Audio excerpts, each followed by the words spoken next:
शहीद मेजर कमलेश पांडे का आज हल्द्वानी में होगा अंतिम संस्कार। कश्मीर के शोपियां में आतंकियों से लोहा लेते वक्त हुए थे शहीद। सीएम त्रिवेंद्र सिंह रावत ने परिजनों को दी सांत्वना।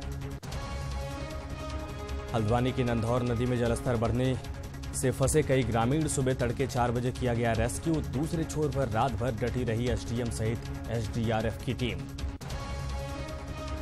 पीसीएस अधिकारी निधि यादव पर आय से अधिक संपत्ति अर्जित करने का आरोप। उधम सिंह नगर के अनिल भारद्वाज ने सीएम त्रिवेंद्र को भेजा शिकायती पत्र। अभी परिवहन निगम में महाप्रबंधक हैं निधि यादव। उत्तराखंड का हरा भरा बनाए रखने की त्रिवेंद्र सरकार की बड़ी पहल। सालों से अटके वन रक्षकों की निकाली बम्पर भर्ती। विभाग को भी वन रक्षकों का इंतजार।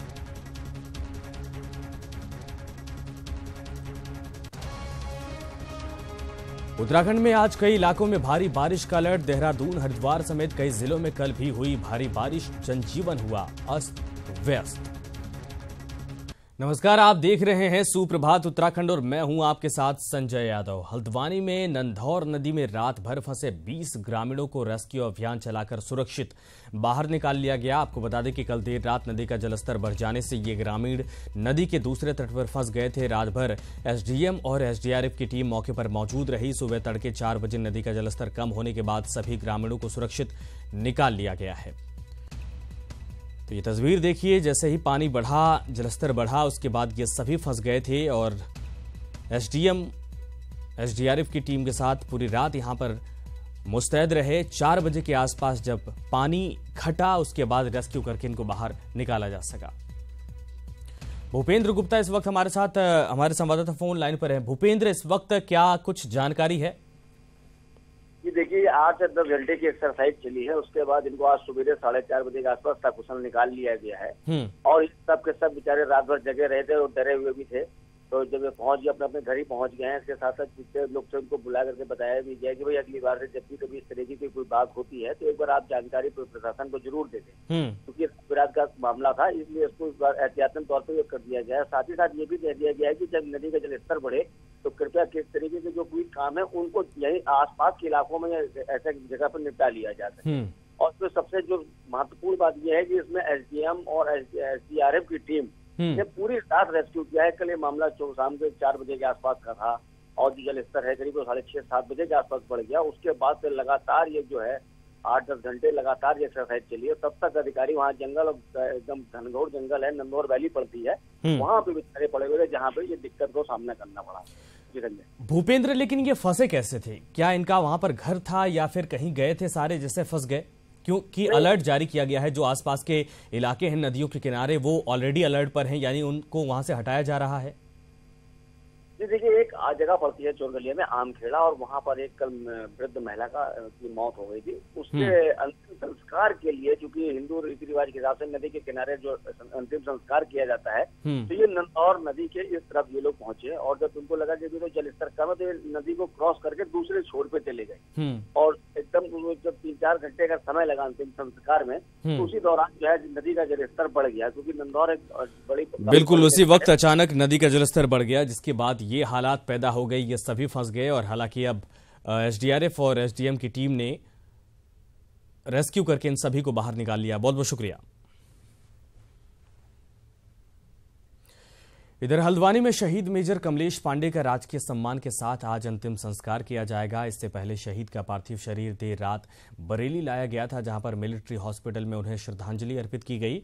मेजर कमलेश पांडे बुधवार को कश्मीर के शोपियां में आतंकियों से मुठभेड़ के दौरान शहीद हुए थे। अपने बेटे की शहादत पर गर्व करते हुए कमलेश के पिता ने कहा कि पाकिस्तान से अब खुलकर युद्ध हो ही जाना चाहिए, ताकि बेगुनाह सैनिक इस तरीके से ना मरे। तो शहीद हो ही गया, उसने तो अपना धर्म निभाना ही था, अपना कर्म निभाना ही था, उसने तो लड़ना ही था, चाहे मिलिटेंट हो चाहे दूसरा देश का दुश्मन है, उसने लड़ना ही लड़ना है। लड़ने के लिए गए हैं वो लोग, हम भी गए थे, हम भी 26 साल तक रहे, लेकिन जब तक एक बार वाद पार नहीं करेंगे तो ये लोग नहीं मानेंगे। वो फिर शांति होगी, फिर 10-15-20 साल शांति होगी। कल के दिन और लड़के ऐसे नहीं होंगे। वहीं मेजर कमलेश पांडे के शहीद होने पर सीएम त्रिवेंद्र सिंह रावत ने दुख जताया है। सीएम ने कहा कि उन्होंने परिजनों से बातचीत की है और सांत्वना दी है। इससे मेरी अभी भी बातचीत हुई है और मैंने उस पर शोक प्रकट किया है और वो शहीद हुए हैं, देश के लिए शहीद हुए हैं। ये निश्चित रूप से हमारे लिए और एक क्षति है, लेकिन अनेक आतंकवादियों को इस बीच में ठिकाने लगाया गया है। आज जो बौखलाहट हो रही है, बौखलाहट में इस तरह के जो आतंकवादी गतिविधियां हैं वो निश्चित रूप से आज हमारे लिए चुनौतियां हैं। लेकिन मैं कहना चाहता हूं कि उन्होंने देश के लिए अपना बलिदान दिया है, उनका खून का एक एक कतरा ये देश याद रखेगा और उसका बदला चुकाया जाएगा। इस वक्त हमारे साथ भूपेंद्र एक बार फिर से जुड़ गए हैं। भूपेंद्र, कितने बजे अंतिम संस्कार किया जाएगा, कौन कौन पहुंचेगा और क्या कुछ आज पूरे दिन देखा जाएगा, चूंकि माहौल काफी गमगीन है, परिवार वाले इस वक्त दुख में हैं। जी देखिए संजय, मैं आपको बता दूं कि ये शहीद का पार्थिव शरीर जो है कल देर रात आ रहा था, लेकिन खराब मौसम के चलते ये अभी तक नहीं पहुंच पाया है। और अभी जो सूचना रात में मिली कि वो बरेली सब पहुंच गया है जम्मू कश्मीर से, और जैसे ये मौसम जो है खुल जाता है वैसे तुरंत यहाँ इसको लाया जाएगा।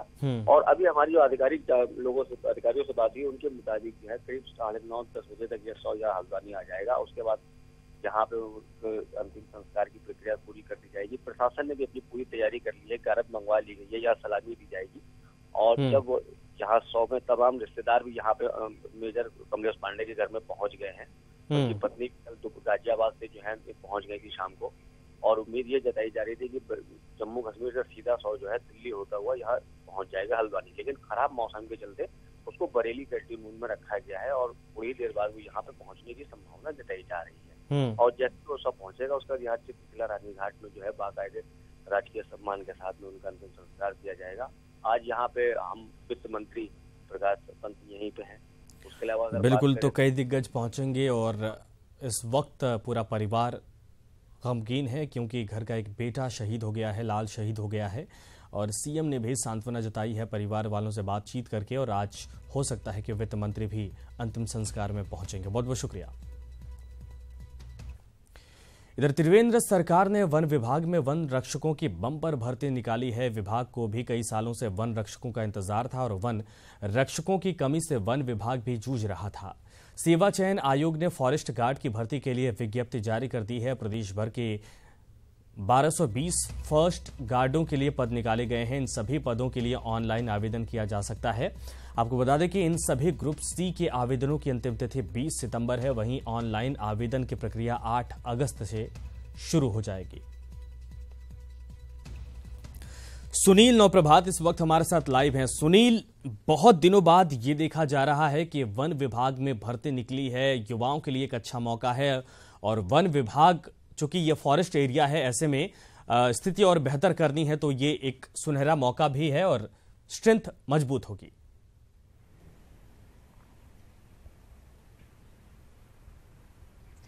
बिल्कुल संजय, सबसे पहले मैं अपने दर्शकों को बता दूं कि जो ये वन रक्षकों की जो भर्तियां निकली हैं ये कितनी जरूरी भर्तियां थी। एक बेरोजगार के लिए, एक बेरोजगार युवक के लिए जितना जरूरी रोजगार पाना होता है उससे ज़्यादा जरूरी था वन विभाग के लिए वन रक्षक पदों पर भर्तियां। ये मामला सालों से लंबित चल रहा था। ईटीवी के दर्शक इस बात को भी अच्छी तरह से जानते हैं कि हम लगातार समय समय पर इस बात को उठाते रहे हैं कि वन विभाग एक ऐसा स्ट्रक्चर बन गया था जिसका सर तो 500 किलो का था लेकिन उसके पैर 5 ग्राम के भी नहीं थे। कहने का तात्पर्य है कि वन विभाग में हायर स्तर पर आईएफएस के स्तर पर बड़ी संख्या में आईएफएस मौजूद थे। 32 की जगह 64 आईएफएस यहाँ पर मौजूद हैं। मतलब हायर लेवल पर आईएफएसों की भरमार है। पदों के विपरीत यहाँ पर आईएफएस मौजूद हैं। लेकिन जो फ्रंट लाइन के पद होते हैं, वन रक्षक सबसे प्रथम पद है जो वन विभाग में शुरू होता है। वन रक्षक वो पद है जहां वन रक्षक ही सबसे पहले जंगल में घुसता है। अगर उसको वाइल्ड लाइफ को बचाना है तो वन रक्षक ही सबसे पहले जंगल पहुंचता है। उसकी दिन और रात जंगल में होती है, ग्राउंड पर होती है, वो फील्ड में जाकर काम करता है। ये इन पदों पर सालों से भर्तियां नहीं हुई थी, तो पहली बार 1218 जो संख्या में पद निकाले हैं, इतनी बड़ी संख्या में पहली बार रिक्तियां भरने जा रही हैं। त्रिवेंद्र सरकार की भी ये पहली भर्तियां हैं जो इतनी बड़ी संख्या में सरकार ने रिक्तियां निकाली हैं, इन पदों पर भर्तियां होने वाली हैं। तो वन विभाग को कहीं ना कहीं ये हम कह सकते हैं कि उसको एक पुनर्जीवन मिलने वाला है कि उसको जो यूथ यहाँ पर भर्ती होंगे, जिस तरह से जो बिल्कुल सही आप कह रहे हैं, विभाग के लिए भी एक तरह से ये बहुत बड़ी राहत होगी, क्योंकि अधिकारी तो हैं लेकिन जो काम करने वाले कर्मचारी होते हैं वो नहीं है, और ऐसे में इस भर्ती के जरिए विभाग को भी फायदा होगा और जो युवा हैं उनके लिए एक सुनहरा मौका है। बहुत बहुत शुक्रिया इस पूरी तमाम जानकारी के लिए।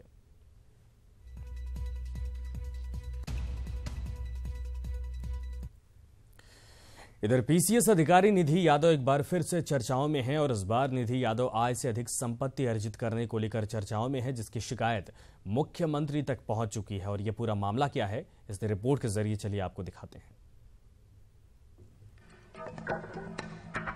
उत्तराखंड की पीसीएस अधिकारी निधि यादव पर आय से अधिक संपत्ति अर्जित करने का आरोप लगा है, जिसकी शिकायत मुख्यमंत्री त्रिवेंद्र सिंह रावत से की गई है। और ये आरोप लगाया है उधम सिंह नगर के अनिल भारद्वाज ने। मुख्यमंत्री को भेजे गए अपने पत्र में अनिल ने उनकी संपत्ति की जांच करने की मांग की है।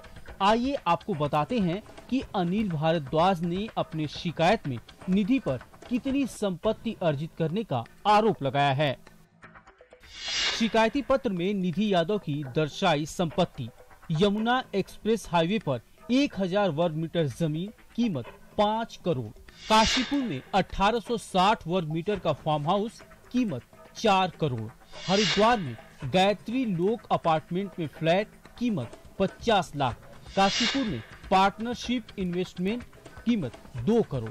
निधि यादव के रिश्तेदारों के नाम दर्शाई संपत्ति: हरिद्वार में पिता के नाम 116.17 वर्ग मीटर का प्लॉट, कीमत 1.5 करोड़। हरिद्वार में ही पिता के नाम एक विला, कीमत 1 करोड़ 75 लाख। हरिद्वार में पिता के नाम 2 एकड़ की भूमि, कीमत 4 करोड़। हरिद्वार में भाई गौरव के नाम एक विला, कीमत 1.25 करोड़। हरिद्वार में भाई विवेक के नाम प्लॉट, कीमत 2.5 करोड़। हरिद्वार में परिवार के नाम मैन्युफैक्चरिंग कंपनी, लागत 4 करोड़। वहीं निधि यादव ने कहा कि उनके ऊपर जो भी आरोप लगाए गए हैं वो बदले की भावना से लगाए गए हैं। जब भी उनके द्वारा कोई कार्रवाई की जाती है तो मनगढ़ंत आरोप लगा दिए जाते हैं। उन्होंने ये भी कहा कि सरकार से जो भी इस मामले में जानकारी मांगी जाएगी वो देने को तैयार हैं। कोई भी व्यक्ति सिर्फ आप पे आरोप लगा दे, बर्डन ऑफ प्रूफ आपके ऊपर है। और मेरे से जो फिलहाल इस वक्त बड़ी खबर कोटद्वार से है, जहां पर देर रात हुई भारी बारिश ने तबाही मचाई है। रिफ्यूजी कॉलोनी में घुसा हुआ है भारी बारिश का पानी और हादसे में 2 लोगों की मौत की भी खबर है। 2 लोग लापता हैं और एक महिला, एक युवक की मौत की खबर है। प्रशासन की टीम इस वक्त जो लोग लापता हैं उनको ढूंढने में लगी है, मौके पर है। और इस वक्त ये बड़ी खबर, तो रात में भारी बारिश हुई। हिमांशु इस वक्त हमारे साथ फोन लाइन पर है। हिमांशु, कोई जानकारी मिली है कि आखिर जो लोग लापता हैं वो कहां हैं और पूरी जानकारी?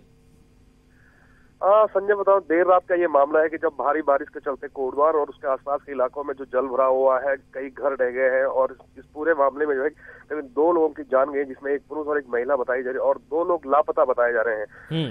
कोटद्वार के बीचों बीच जो एम्प्टी कैंप के पास जो नाला गुजरता है, उस नाले में देर रात जो उफान आया है उससे कई घरों में जो पानी घुसा है और रिफ्यूजी कॉलोनी उससे लगी हुई है। रिफ्यूजी कॉलोनी के 2 लोग बताए जा रहे हैं जिनकी मौत हुई है। एक मानपुर की महिला है जो लापता बताई जा रही। प्रशासन और रेस्क्यू टीम मौके पे है। कौड़िया में भी देर रात जो जल भरा हुआ, लोगों के लाखों रुपए का सामान जो है नष्ट हो गया है। कई घरों में अभी भी पानी भरा हुआ है। संजय, तो क्या कुछ इस वक्त वहां पर टीम की तरफ से किया जा रहा है? संजय, मैं बता दूं, जो प्रशासन की टीम है, जो रेस्क्यू की टीम है, वो लोगों से अपील कर रही है कि जिन लोगों के घर जर्जर हैं वो घरों से बाहर निकल जाएं, क्योंकि मौसम विभाग ने जो अलर्ट किया है अगले कुछ घंटे और भारी बारिश की चेतावनी दी गई है। और प्रशासन की जो टीम है कि वो अभी जो लापता लोग हैं उनके बारे में पता लगाया जा रहा है कि कौन लोग हैं और अभी जो जानकारी मिल पाई है उसके अनुसार जो है कि रिफ्यूजी कॉलोनी जिसमें सबसे ज्यादा तबाही हुई है, कई लोगों के घर में जल भरा हुआ है, लाखों रुपए का सामान नष्ट हो गया है। प्रशासन की टीम मौके पे है और जो क्षति हुई है इस जल भराव से उसका भी आकलन किया जा रहा है। बिल्कुल आकलन किया जा रहा है। हिमांशु, बहुत बहुत शुक्रिया इस पूरी तमाम जानकारी के लिए। आपको बता दें कि रिफ्यूजी कॉलोनी में यह पानी घुसा है। 2 लोगों की मौत की खबर है। कई लोग लापता हैं जिनको ढूंढने की कोशिश की जा रही है और इस वक्त रेस्क्यू चल रहा है। तमाम अधिकारी इस वक्त मौके पर हैं और जो लोग गायब हैं अब उनको ढूंढने की कोशिश लगातार जारी है।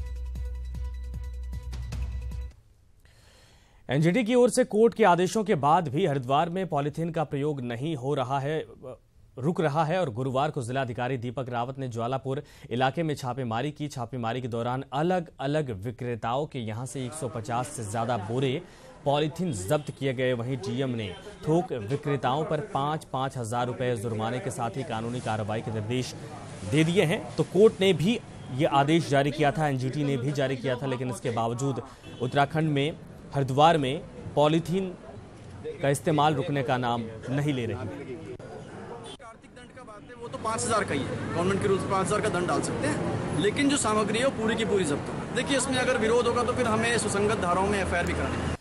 इधर हरिद्वार पुलिस ने गुरुवार को एक सेक्स रैकेट का भंडाफोड़ किया है। कनखल थाना क्षेत्र में एंटी ह्यूमन ट्रैफिकिंग सेल ने गुरुकुल कांगड़ी विश्वविद्यालय के पास से पंजाब से हरिद्वार लाई गई 2 युवतियों के साथ 2 युवकों को गिरफ्तार किया है। पंजाब से युवतियां हरिद्वार लाई गई थी, जिन्हें मुखबिर की सूचना पर पुलिस ने बरामद यानी इनके पास से इनके चंगुल से छुड़ा लिया है और कुल मिलाकर यहां पर यह सेक्स रैकेट चल रहा था जिसका भंडाफोड़ हुआ है। व्यापार का गैंग पकड़ा गया है, जिसमें पंजाब का अक्षय और कनखल का विवेक शर्मा मुख्य भूमिका में है। विवेक शर्मा यहाँ पर अपने कनखल में घर पे रह रहा था और यहीं पर उसके साथ कुछ लोग थे जो इस काम में इन्वॉल्व थे। और अक्षय जो बेसिकली पंजाब का है, वहाँ से वो लड़कियों को लेके आता है और 7-8 दिन के हिसाब से वो लड़कियों को लाता है और यहाँ पर क्लाइंट से कॉन्टैक्ट करके फिर क्लाइंट्स को सप्लाई की जाती है विभिन्न होटल्स में। तो इस तरह से ये काम चल रहा था, SMS के थ्रू, व्हाट्सएप के थ्रू। और जो विवेक शर्मा है उसने कुछ गाड़ियां भी हायर करी हुई हैं, जिसमें ड्राइवर भी उसने रखे हुए हैं, उन्हें पे करता है।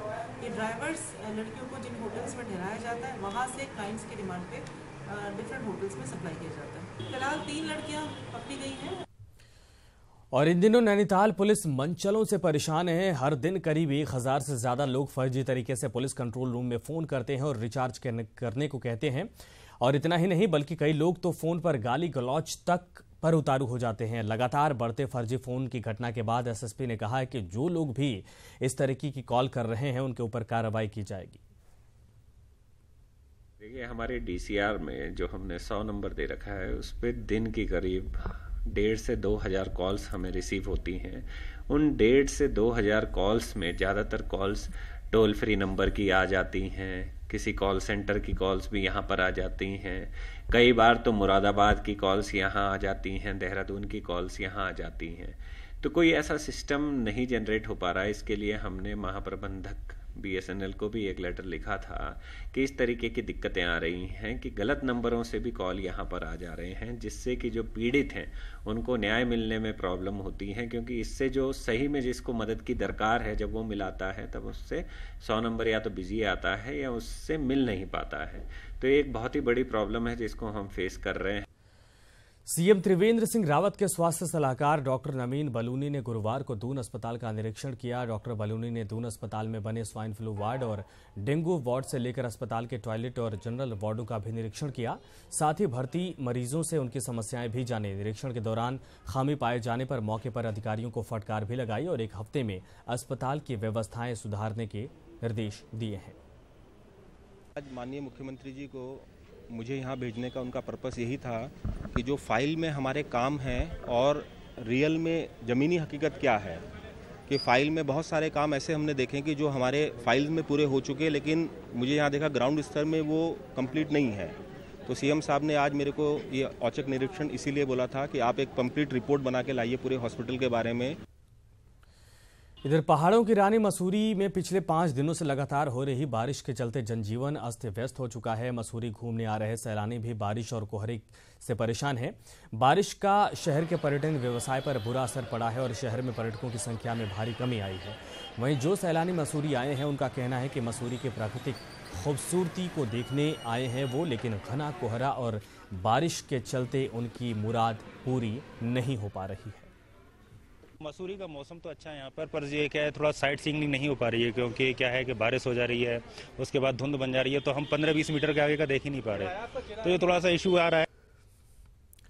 इधर चंपावत जिले के देवीधुरा में ऐतिहासिक बगवाल मेले का गुरुवार को वन मंत्री हरक सिंह रावत ने उद्घाटन किया। इस दौरान हरक सिंह रावत ने कहा कि देवीधुरा में मां बाराही के प्रति लोगों की गहरी आस्था है। वहीं आयोजकों का कहना है कि 13 अगस्त तक चलने वाले इस बगवाल मेले का मुख्य आकर्षण 7 अगस्त को रक्षाबंधन के दिन खेली जाने वाली बगवाल है।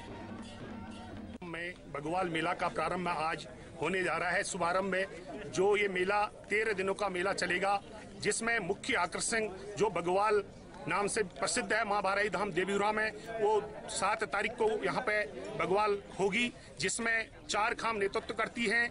वालिक खाम, गहरवाल खाम, लमगड़िया खाम, चमियाल खाम, चारों खामों के बीच बगवाल मेला खेला जाएगा मां बाराही धाम खोलीखान में। इस रूप से ये मैं सोचता हूँ कि ये बहुत ही मैंने कहने की बहुत ही आस्था है पूरे इलाके की, पूरे कुमाऊं मंडल के लोगों की यहाँ बहुत बड़ी आस्था है।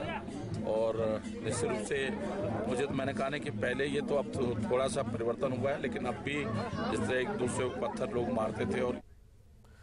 और इसी के साथ फिलहाल इस बुलेटिन में इतना ही। नमस्कार।